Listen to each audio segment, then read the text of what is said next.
Hey everybody, welcome to the 368 webinar. We're really looking forward to having you today with Betsy. She's a friend of mine that I definitely want you to meet because one, she's just an interesting person, which she'll open up and tell you a couple of interesting stories. But furthermore, I just think it's super interesting that this is how we met. So Lindsay, a friend of mine and a mutual friend of pretty much of both of us, like connected us in some weird way.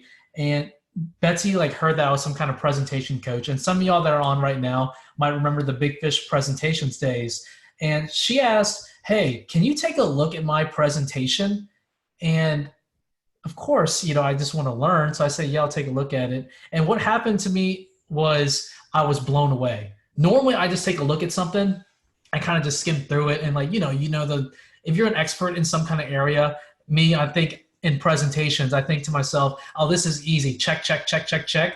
But I started learning, and this was 200 slides. Like, this is a lot of freaking slides. I end up going, I am so interested. I have to follow up.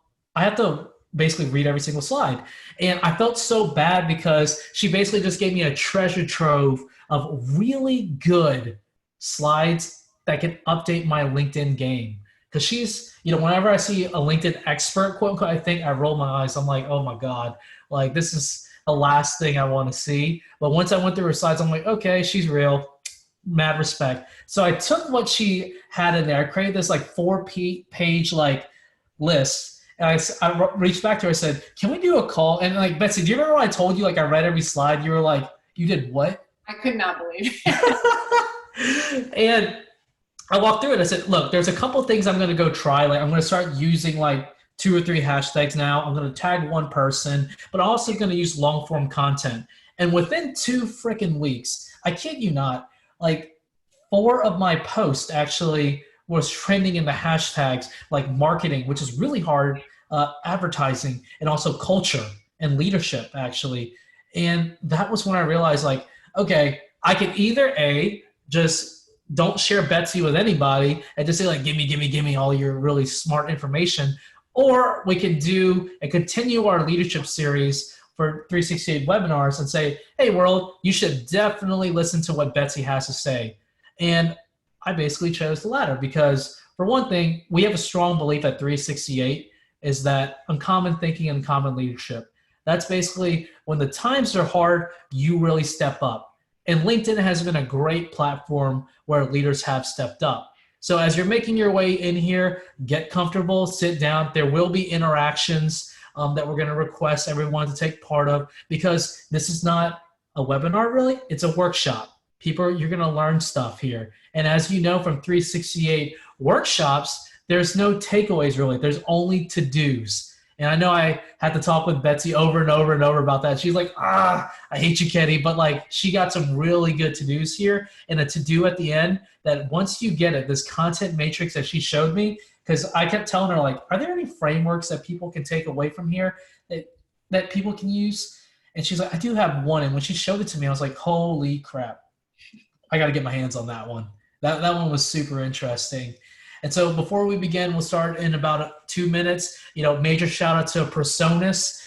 They're a great music partner and audio partner for us. They donated this mic that you can't see up there. But for all those from Personas that are joining, thank you so much for the support. And for all those that are joining from past TSC webinars and workshops, thank you so much. We're super excited to have you today. And once again, we hope to live up to your expectation of it's not just inspiration, it's perspiration. It's stuff that you can actually use to take into your day-to-day and actually apply and make results with. And I'm so happy to introduce you to my friend Betsy. So Betsy, let's give it one more minute. I would love to hear from you before we begin though, Betsy. Like, what were your thoughts when I gave you that first call? Well, I could not believe you read all of that stuff, and your feedback was unbelievable. I mean, I just sort of sent it all to you, and I was really grateful for your input, and you've continued to give me good input. I think, Kenny, you're my favorite COVID friend. You're my new COVID discovery, and you too, guys. I've loved meeting you guys, and of course, I've read your book now, and I think I even sent you a typo. Yeah, you did. Gus, did you know that? I need to talk to you about that later, but like, dear God, we got to get with our friends at McGraw-Hill about Goodness. that. Yeah. Yeah, No, yeah, that was impressive. I'm really grateful to be here, and I've enjoyed discovering your webinar series. I find it to be really progressive and thought-provoking and thoughtful. You guys are deep thinkers. So I'm glad we have discovered each other. Yeah, likewise. Honored to be invited. So we have about 127 attendees in here today. We're super excited to have everyone here. Y'all, since this is going to be an interactive workshop, we are going to expect you to use the chat. And we are going to actually call on some people as well. So please use the chat. We are going to call on you. This is going to be a very fun, interactive time. So please use the chat. Says any questions you have, we'll try to get to it. And without further ado, Betsy, I think it's time we kick things off. Are you ready to go? I'm ready to go. Cool. So shall I just do it? Let's just go right into it. Okay. So if you work with Kenny on coaching and leadership, one of the things he makes you do is talk about yourself a little bit. So I'll give you a brief overview of me. I am married. I have 2 sons, grown sons, grown. I use the term loosely. I am a person with a sales and marketing background. I began my career, I went to Vanderbilt and began my career in sales with a wholesaler. I carried the bag, as they say, and eventually worked my way up through the home entertainment industry into working for a supplier, which was Disney. And that was really the sort of the crown jewel learning experience in my career in terms of learning about brand, learning about how sales organizations work, and learning about things that have new names now, like shopper marketing and sales enablement. So I still draw from that experience a lot in what I do. After leaving the workforce for a while with kids, I ended up coming back, and home video had been completely disrupted. And I was very interested in what was happening in content marketing. HubSpot had been created, and I helped 2 creatives that had a long-term knitting blog, 10-year-old knitting blog, and turned it into e-commerce magazine and supported by e-commerce. And it's still going and doing great today. And then from there, I went into working for a PR firm in paid media. I had been doing Facebook and Instagram ads and other types of digital ads. And when I got into the LinkedIn advertising platform, I began to really see how LinkedIn could be used as a tool for sales. And all the things that we try to do in B2B enterprise sales, with warming up prospects before we get there, showing them more than what you can show them in the room through case studies and thought leadership, and sort of keeping them warm through the sales cycle, building expertise through content. Once I learned about the LinkedIn advertising platform as compared to the other ad platforms, I was sold. And I decided to really go out and start my own agency, which is 2 years old now, just focused on B2B marketing strategy, and especially at the moment on LinkedIn, because LinkedIn is really providing a lot of tools that people need at this time. So I'm my own business based in Nashville, Tennessee. Wait, Betsy, I gotta ask you, I remember I asked you about that one weird fact for you to share. Oh, yes. Okay. Yeah, you guys share one weird fact. Let the people know who you are. My silly fact for you, Kenny, is that I collect rhyming business phrases. So. And I hope to hear some today, right? Well, I mean, spray and pray is the most common, and there's, land and expand is also common. So I can try to sprinkle those throughout if you'd like. I know it's a very deep secret part of me. But riches are in the niches. See, there's a lot. In fact, anyone has any, put them in the chat, because I want to add to my collection. So LinkedIn, why am I focused on LinkedIn right now for B2B? Basically, in a nutshell, LinkedIn is the right people in the right mindset. There's 690 million members worldwide, according to the latest news from Microsoft. Revenue is slowed down a little bit because of the COVID thing, but sessions are way up. And you guys probably know from your own behavior that your time on LinkedIn is up. Thought leadership publication is up. LinkedIn has made learning and recruitment tools free. So you have a lot of people that are trying to upskill or reskill right now that are spending more time on LinkedIn. Business Insider has called it the most trusted platform for, I think, 3 years in a row. And it's been the top social referrer for lead gen for a long time. But social was just a small part of lead gen referral for B2B. But now that events are over for the time being, I think Dreamforce is canceled, and Inbound just announced they're canceled their September show. All the B2B activity that has to happen, a lot of it is going to move on to LinkedIn. Trade shows and, you know, cocktail lunches, all those things are sort of curbed for the moment. So that industry is being completely disrupted. You'll find on LinkedIn the highest education and income brackets. You're going to find out that it's worth your time just because it's the first thing that comes up when people search your name. Unless you have a Wikipedia page, you want to invest in your LinkedIn just because it's going to come up when people look for you. And finally, mindset is so important in advertising and marketing. And people that come to LinkedIn are in a get or done mindset. They're looking for opportunity. They're looking to learn something. They're looking to connect. And so they're just in the right place. You know, it's like you wouldn't throw a keg party on a Monday night because people wouldn't be in the right mindset for a keg party. It's the same thing with trying to do, you would, yeah, you people in Louisiana are like that. That's why we all like to go to Louisiana. But yes, so LinkedIn has the people in the right mindset. TechCrunch just said that there was a 55% increase in conversational activity. These are the kind of stats that I live for, aside from rhyming business phrases, because they're very hard to get. You know, LinkedIn is a little bit stingy with these kind of stats. So when I saw that in TechCrunch, I wanted to bring it out. 55% increase in conversational activity in recent weeks.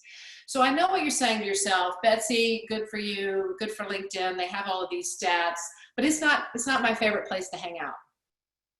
So what I want to say about that is that LinkedIn's algorithm is getting better. In the time since Microsoft acquired them, they're putting a lot more emphasis on trying to show you things that are interesting, things that are related to your skills or your keywords or your work history.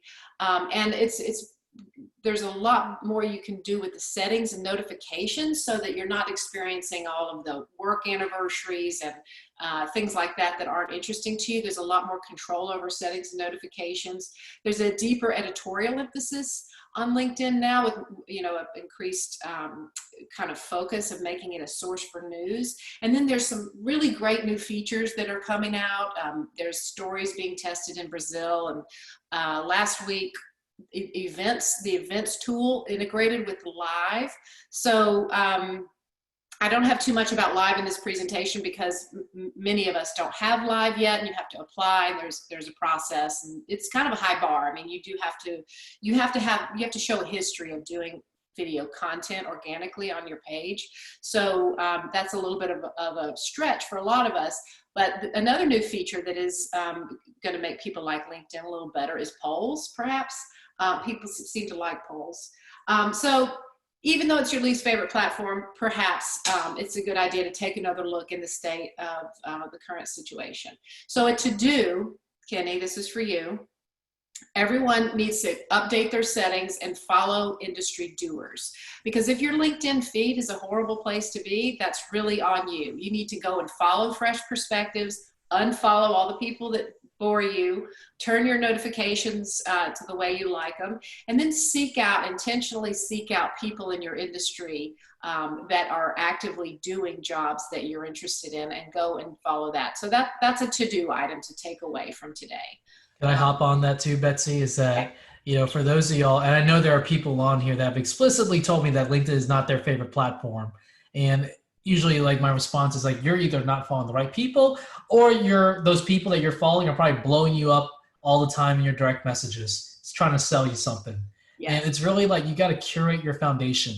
And that's why it's so important, is that if you don't like LinkedIn, pretty sure that you're not following the right people right now. And that's Betsy, right. One just popped in right here that, you know, you can definitely answer, is that, are there any must follow LinkedIn content creators? Oh, well, I like to look at oh gosh, there's so many. Production Glue. If you're a company page admin and you're looking what can you do for your company page, Production Glue does a really good job. I'm going to hit a lot of leaders in this presentation, and that'll give some examples. But yeah, there's some people that are really putting their whole heart into it. So leading with LinkedIn, we know that we're in a time of turmoil with the economy and the unemployment, and there's an opportunity for all of us, particularly people in leadership roles in their business, to really step in and use this platform. It's got a great organic reach right now, as we've seen, and it's free. And so let's take examples from people that are leaders in the business world right now that are impacted by the COVID situation and see what we can learn from how they're using LinkedIn. Put in the chat if you have any leaders that you like to follow on LinkedIn. I would be interested to know who some of them are. Yeah. Let's see. Like, does anyone here have like some, like Gary Vee, of course, comes in? Mark Randolph that founded Netflix is good.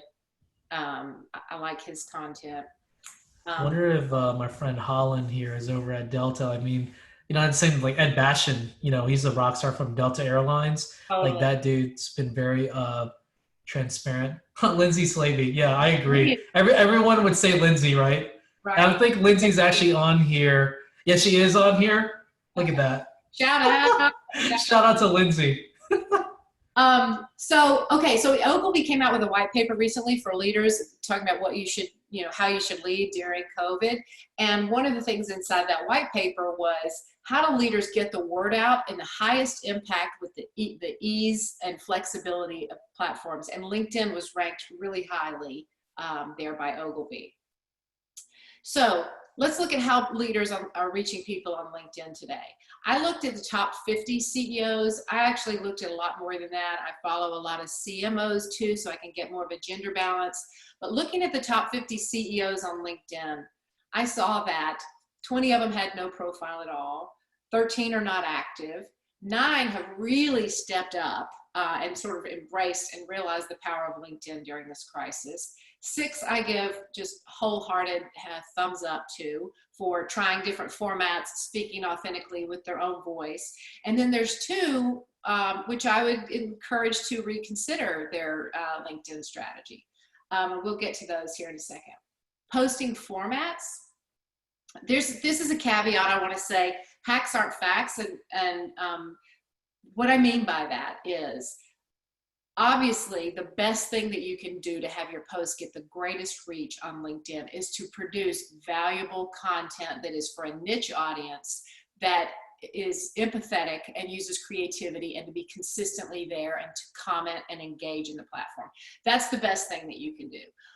Formats will help you with reach, and those are some of the things that I want to point out, but you can't rely on hacks like that, because there's a lot of them that actually will undermine your leadership on LinkedIn. You know, if you tag yourself and like your own posts, and some people will say use a really, really inflammatory first statement, or some people go so far as to have third-party tools that send out connection requests.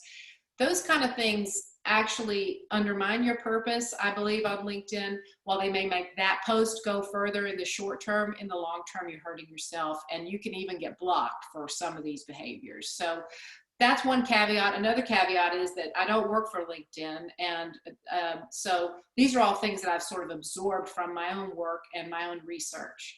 And so that in mind, here are my recommendations. The first thing that I recommend, and Beth Ford, who's I think one of my favorite CEOs of Land O'Lakes, demonstrates it so well here.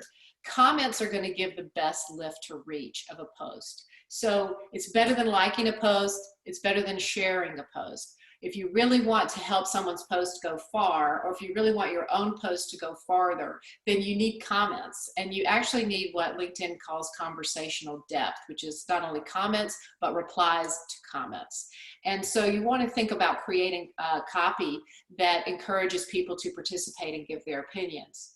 Keep in mind your network is going to see your comments, because it's going to give that person reach. And it's very effective if you're in a leadership role to take time to comment on your employees' posts. In this example, I love this one. This is an intern who is showing vulnerability and passion and excitement for her new role at Land O'Lakes. And Beth Ford is commenting on an intern's post here, which, you know, if you think about recognition and all the things companies do to have HR programs for recognition, this young woman her peers are seeing it, her professors, you know, her work colleagues are seeing it. That's real recognition right there. And so I love Beth Ford, and I think, you know, you might say, well, sure, she's got time on her hands. No, she doesn't. At this time that she did this post, she was in the middle of rolling out Wi-Fi hotspots to rural communities so that farmers and their children could have Wi-Fi. She also was in the middle of this controversy about the removing of the Native American woman from the brand. So, you know, taking time to comment on a post for an intern there is real leadership, if you ask me. Another example of true leadership is Arnie Sorensen. If you think about, I was following him before COVID actually, because he was a great thought leader. He was consistently publishing really first person quality articles. But he's using the native video format on LinkedIn. So if you think about, the best formats on LinkedIn, LinkedIn Live, I mentioned, you have to apply for it, and you should if you aspire to do that. But the next most effective thing you can do under that is to upload native video. And that doesn't mean sharing a YouTube link or a Vimeo link. It means an actual native video file that you upload from your own computer or your phone into LinkedIn. Video content, as you know, is very effective in increasing credibility and trust. Recommends sticking to one short topic and keeping it short. There are some platform limitations. You need to use a tool that allows you to have the subtitles burned in there already. And if you can't get so far as to get somebody on film, then animation is an alternative to this. But to me, it's a great example of using a free platforms tool to speak to people. If you look at this, he has 1.2 million views on this video. And when it came out, I saw it in real time when it was just published. And it was sort of like watching the miraculous and the mundane. I mean, he was not afraid to be a leader at a painful time when real facts were hard. And he's obviously in the middle of cancer treatments. And I saw an interview with him on Bloomberg where he said that his team was telling him, don't do it, you know, because of your health, et cetera. And he's like, no, I'm the leader. It has to be me. Very effective use of LinkedIn. Hey, Betsy, there came in a comment here. What is short for an ideal video length? Yeah, I think that videos are doing really well now that are a minute or under. That's what I see as short. And LinkedIn videos can go up to 10 minutes. And if you have a great story to tell and you can pull that off, more power to you. But I think a minute or less is probably doing the best right now. Another thing that you might think this is obvious, but using images, real images on LinkedIn that are not stock photos, and using long form content.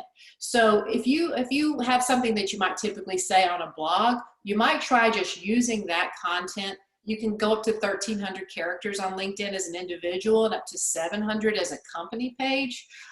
Long form content and images do really well. Faces do great, and there's no penalty for text over image. I'll show you an example of that. But I love following Wine on Cries on Mattel. He is really comfortable with the platform and sharing lots of different mediums. And of course, they're doing the cool healthcare heroes and the figurines and the Mattel, the Hot Wheels cars.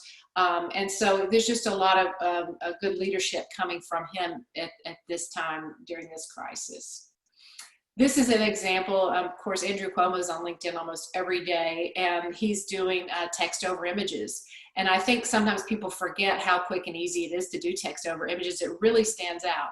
And, you know, on LinkedIn, this wouldn't stand out that much on Instagram or Facebook. You couldn't promote it because of the text. But on LinkedIn, most people are still just using sort of gauzy workplace images for stock photos. So real photo stands out. I put this in here for you, Kenny, because of your uncommon thinking. This is crazy. This is Nyron Chaudhry of Panera. The image on the right is just to show you how if you load in an image first and you put the link in after, you get a little bit more image room.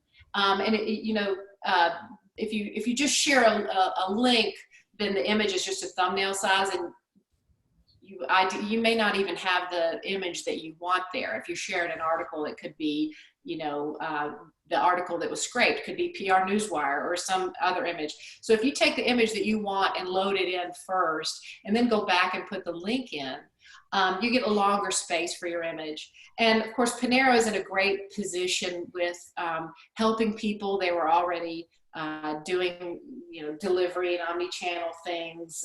And Nyron, and I've followed him for a while since he was at Krispy Kreme, but he's written a song and singing it on LinkedIn. So that is uncommon. Pretty cool.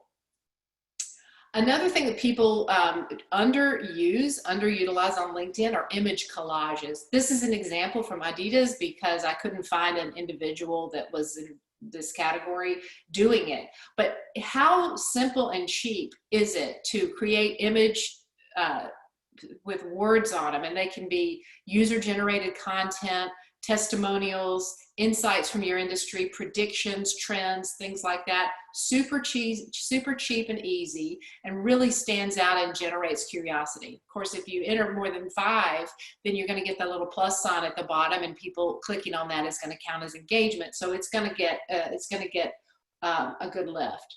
And then just anecdotally, I noticed that the women CEOs were much more likely to use images and image collages. I had a lot of good choices on this, but I chose to highlight Jan Swartz from Princess Cruises, and Mary Barra, of course, with General Motors. Another thing, and this is Lindsay Slaby example, I was looking for an example of someone that uses documents and slides, and she has a very engaged niche audience, publishes frequently, comfortable having an opinion and going into detail, and her audience eats it up. And this is an example of sharing a slide share, which also has great reach on LinkedIn. You can go, I don't know how many pages you can go. I've seen people share them with 130 pages on them. And so when people start clicking, that's going to be engagement. It's going to be good for your reach. You can share simple decks. You can share more complicated, thoughtful decks like this one that she's sharing here. And you can also just share PDFs. People like those battle card PDFs a lot, or checklists, things like that. But you want to upload these natively too, and not use SlideShare. Even though LinkedIn owns SlideShare, it still has better reach for natively uploaded slides and PDFs. Some people don't know how to do this, but in your status field, when you go to post a status, there's a little tiny piece of paper icon, and that's where you go to upload documents.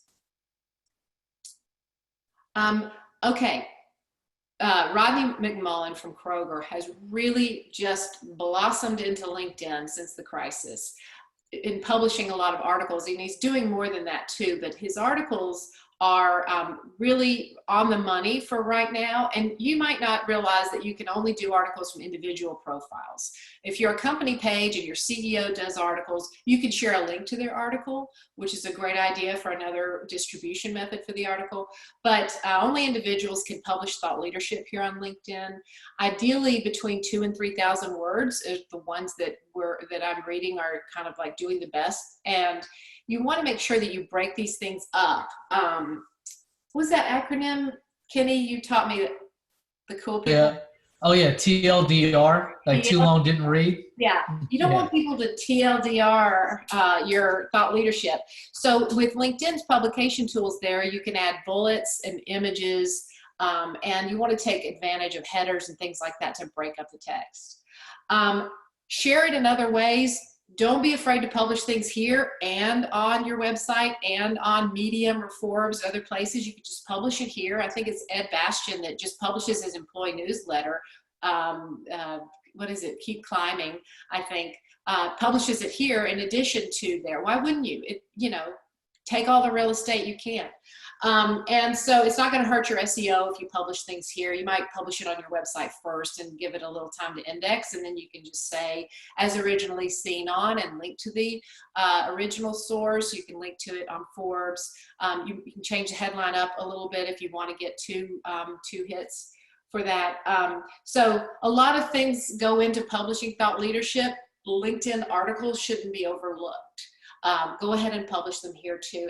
And Rodney McMullen is an example of somebody who has just realized there's a ton of free reach happening on LinkedIn and has really dived in.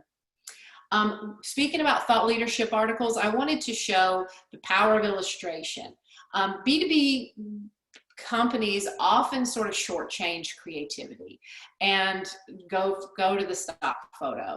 And you have Alan Jope of Unilever has just switched to illustration. I'm starting to see a lot of LinkedIn people publish, the people that work there publish articles using illustration. It just stands out in the feed. Again, it's all about getting attention. BlackRock's thought leadership, using a great example of really high contrast colors. If you think about LinkedIn being in the blues, Microsoft blues, and you want to kind of really contrast and stand out. And I worked with an illustrator here. One of the things that I do for my clients is source creative, and I worked with Leonie Wharton, and she has created a series of wonderful illustrations on the right for a SaaS company based here in Nashville. Another thing that is a great idea to think about doing as a strategy on LinkedIn is just text only. Text doesn't take up much space in the feed. And so I think LinkedIn is not afraid to push it out there. You're not sending somebody off site. You're just putting a little text out there. And if you're really speaking authentically and to your audience, you might consider trying some text only posts. Dan Cathy has been doing this a long time. It's not just now, but going back, a long way. He speaks about leadership and inspiring, and he also shouts out to people in his family that do various things, and that fits in with their, their passion and their purpose. And that's another example of really good leadership on LinkedIn. So I thought I would put them sort of in a visible order for you based on what we've seen here. And this also is based on some research by Richard Vanderblom and Andy Foote. There's a link to a podcast there where they talk about this kind of thing in depth. But just sort of to visually rank, I think I use the analogy of like a balloon going up in the sky when you let your content go. You think about LinkedIn Live is going to go all the way up, and maybe an article is going to have a little sand in the balloon. But an article, it lives on your profile, and it's an evergreen present on your profile. Whereas if someone goes to your profile, they may not scroll through your past updates and see your blog style long form content posts, but they will see your articles. So articles don't have the lift or reach of LinkedIn Live or video, but they are worth, they have other attributes. And down at the bottom of reach, in my estimation, remember hacks aren't facts, is YouTube links and shared links off platform to have lower reach. So to-dos coming out of this section, I don't know how I'm doing here, is leave more. I'm talking probably pretty fast. Somebody said now they just want a Chick-fil-A, which I agree. Leave more comments and engage, because you know what? You have to give love to get love. That's another thing that people don't realize is they work on their LinkedIn posts, they go over there and they do it, and then they sit there and go, what's happening? No one's liking my LinkedIn post. It's a reciprocal place. You have to give comments, like, follow people, and engage and support in order to get that kind of support when you publish. So leave more comments is on your to-do list. Apply for LinkedIn Live if that's in your wheelhouse. And go out and test a new format. What maybe one of the ones that I mentioned that you haven't tried before. Just a quick word on timing of posts. Sprout Social has just come out with a new recommendation about when to time posts on LinkedIn. I used to tell my clients, I personally would post between Tuesday, Wednesday, or Thursday early in the morning. If I had a really important post for a client or something I was involved in, or launching an advertising campaign on LinkedIn, I would get up and do it at 4 or 5 in the morning, and then, you know, go back to bed. But in the new world that we're all living in, apparently there's action happening on LinkedIn now on Fridays, which, you know, is interesting. Again, it's one of those things that the value of the content is really what's important, and when your community is there. A note on this, when you do a post, the first hour after you post really matters. So think of LinkedIn sort of taking a peek at your first hour and showing it to a subset of people. And depending on how that subset engages and responds to the post, it determines how much more reach is going to be given to your post. So one of the things that you might do is post and then go up to the upper right corner of the post where there's 3 dots. Click on that, and a little drop-down menu will come, and it'll say copy link to post.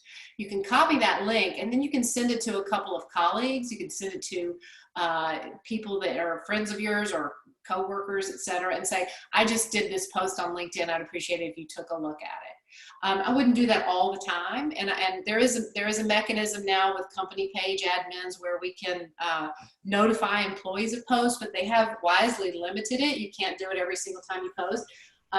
But, you know, employees have 10 times the reach of company pages.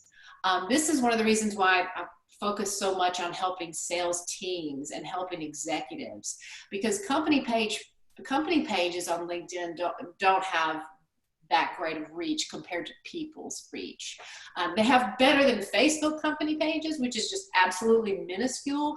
Basically, company pages are a place to test things and to float things and to see how people respond and try new creative. And I always say it's kind of like brushing your teeth. You have to do it, but it's not going to get you a date to the prom, right? You really have to pay to play on these platforms and amplify your content. The good news is with LinkedIn, the amplification capabilities are amazing. You know, you can target people by job title, by company where they work. There's even a new feature where you can target companies based on growth. There's a sliding scale of, are they growing, are they shrinking? So, you know, there's a number of ways that you can get to people.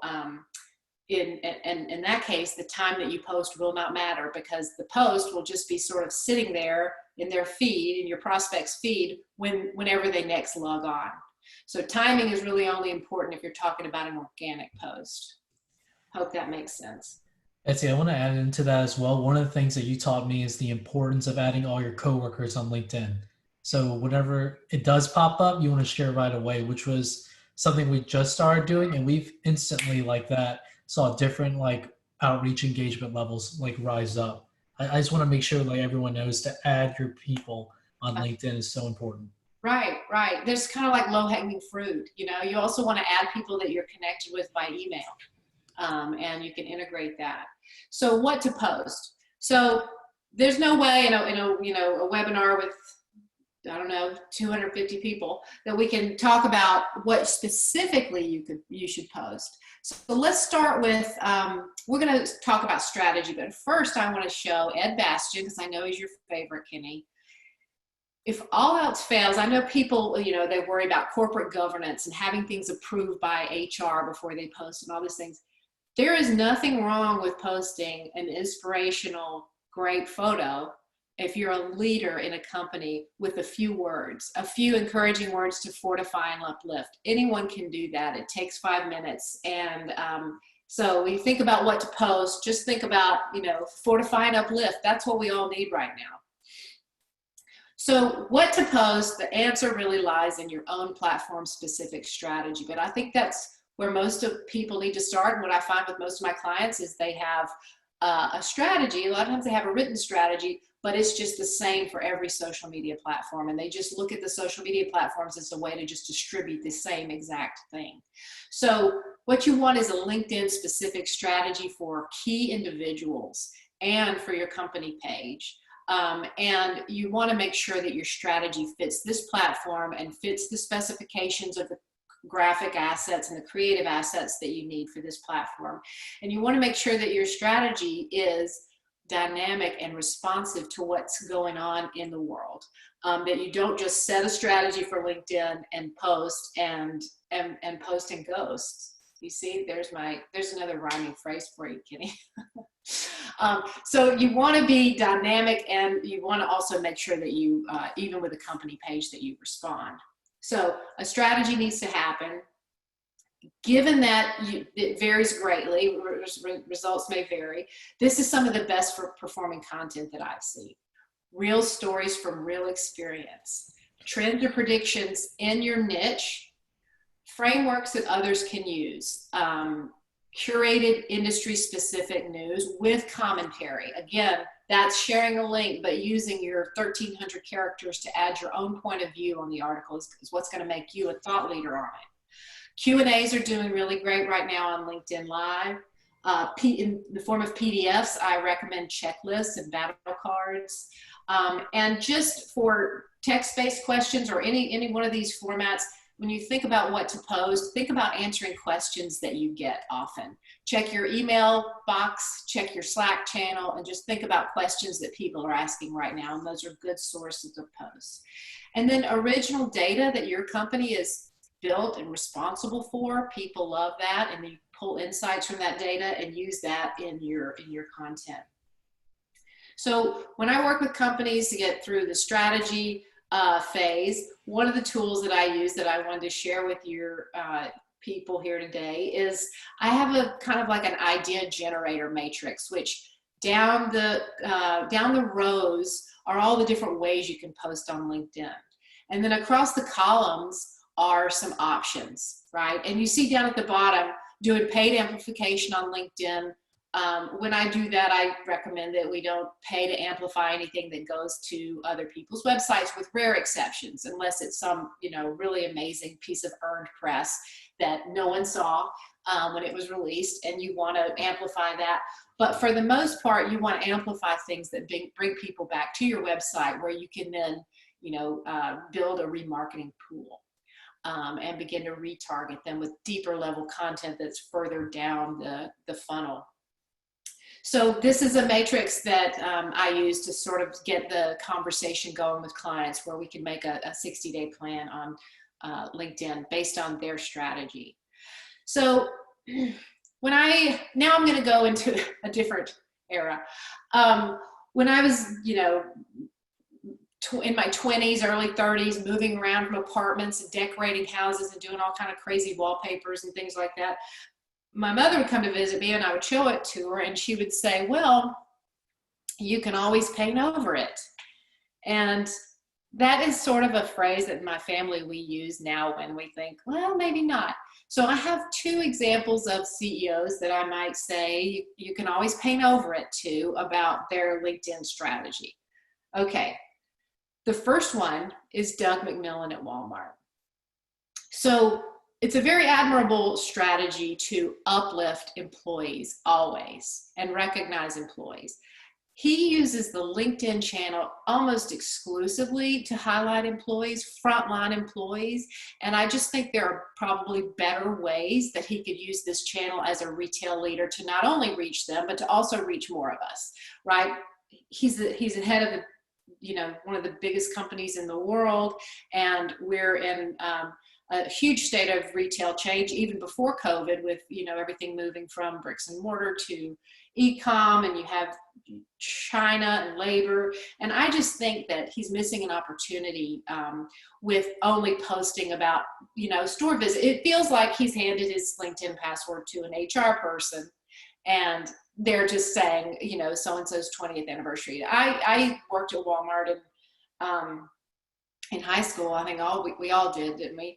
And it feels like what was on the break room walls, So I might paint over this, Doug.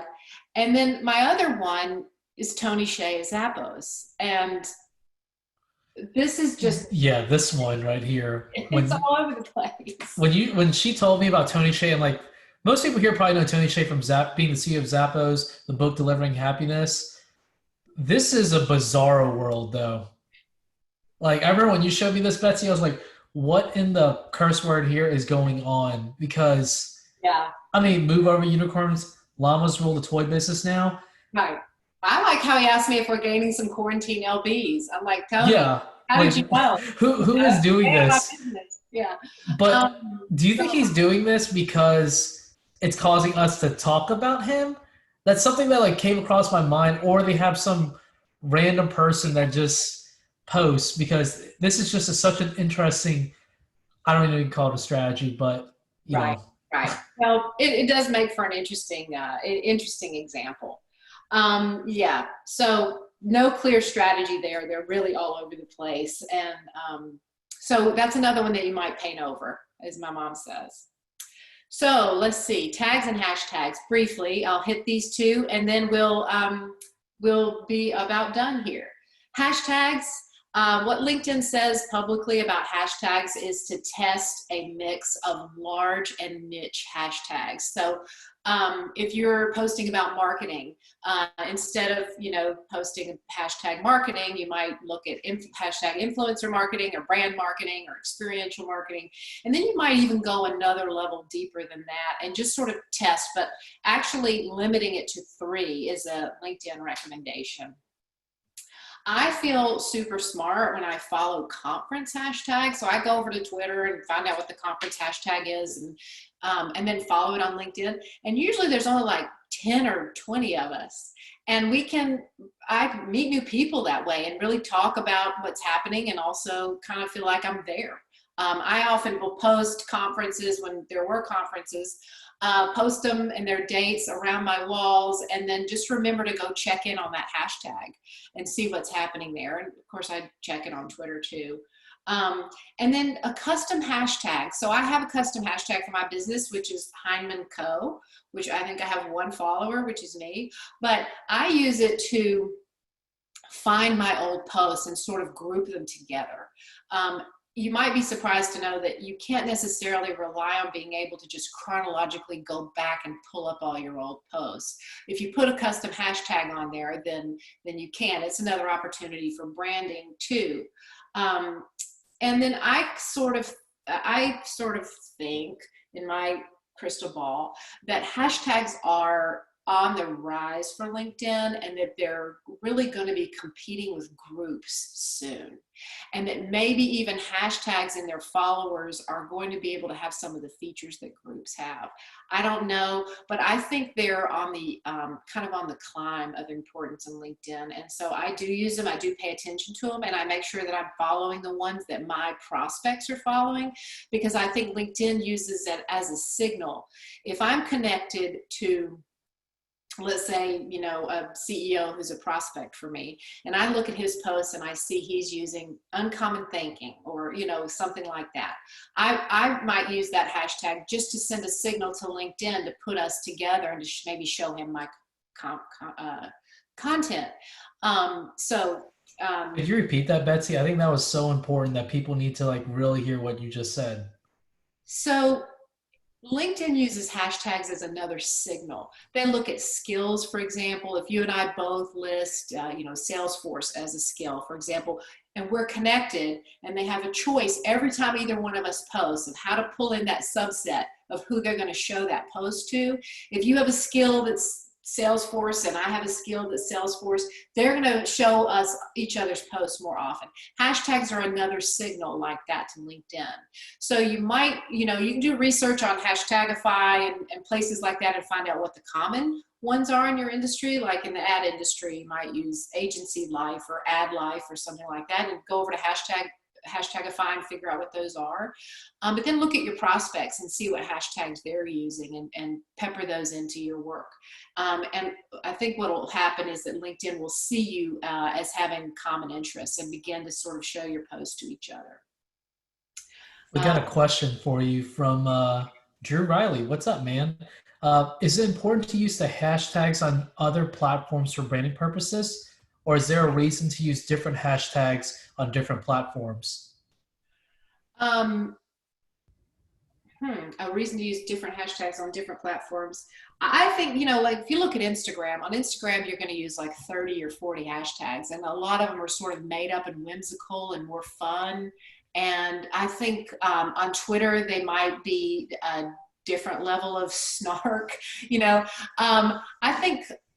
I do think that different hashtags on LinkedIn are a little bit different, and they're sort of like, if you imagine old people using hashtags, you know, maybe that's just people that I know, but they're just more basic on LinkedIn. They're not whimsical. They're not super long. They're really down to business, like hashtag CPG, you know, or hashtag, you know, marketing or something like that. They're just kind of more basic. Hope that sort of answers that. On tags, you want to limit tags, because if people get tagged by you and don't respond to the post, I feel pretty sure that LinkedIn will downgrade your post. So what happens when you tag someone is that they're notified. It does not notify their network. They're notified, and that could be a good thing. So if I do a post 3 months from now, and Kenny and I haven't chatted in a while, and I think it's something that he would love, it's a great example of uncommon thinking, I might tag Kenny in my post, and he would see a notification. But you want to be pretty sure they're going to engage with it before you do that. What it does when you tag something is it makes it bold. Nothing wrong with doing that. If you want to make something bold, like, you know, if you're sharing an article from the Washington Post and you want to tag Washington Post, that's fine. It'll make those words bold, but it's just the notification is just going to be seen by the company page admin that runs the Washington Post page. It's not really notifying people that follow the Washington Post. A thought about tags is that if you really want to share somebody's content, and we know that shares are pretty low in terms of reach, then one of the things that you might do is copy their content, post it as a native post in your own LinkedIn, and put quotes around it, and then, you know, tag them. And that's going to give them all the reach on your that you would reach through your connections, and also notify them. So that's a word or two about tags. Now, your move. We're here at the end. I have a couple of to-dos.